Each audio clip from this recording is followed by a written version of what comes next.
Hindi ako nandito para sa Lea.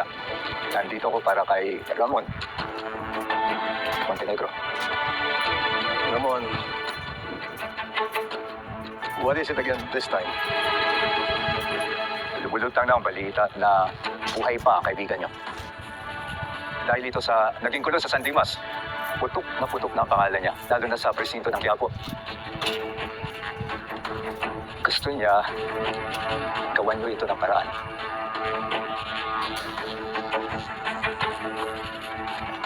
Sandali nga. Jen, ikaw itong Lea. Bakit mo nilalapit sa akin to? Hindi ako pwede maging involved sa problema na to. Mas iinit ang mata kay Ramon. Problema ito sa lungsod niyo, Mayor. At kayo ang gusto niyang maglinis ito. Sige, ako lang bahala. Gagawa ko ng paraan. Sabihin mo kay Ramon, I will make sure he will remain dead. Maraming salamat, Sir Jen.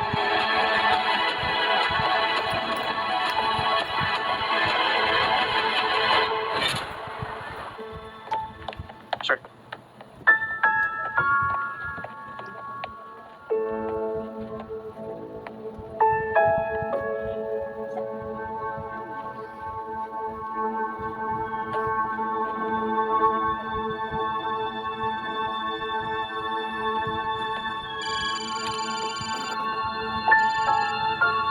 Hello, Mayor.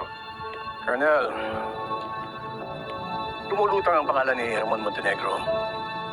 Maingay ang balita. Masakit sa tenga. Oo nga po eh. May nagsasabi nga pong buhay pa yung high-profile na drug lord na yun na nagsimula ng gulo sa San Dimas. Pero ang sinasabi sa record, patay na yan, hindi ba? Yes, sir. Keep it that way then. Natiliin mo, patay na yung taong yan. Nagkaintindihan mo tayo. Isara mo yung kasong yan as soon as possible. Pero Mayor, marami po sa mga kasama ko na namatay dahil sa... Colonel, bakit mo pinaproblema yan? Di bigyan natin sapat na buloy, pera ang mga namatayan, tatahimik ang lahat ng yan. Siguraduhin mo lang mananatiling patay si Ramon Montenegro. At huwag mong kakalimutan kung sino ang naglagay sa iyo sa pwesto mo niyan. Hindi ba ako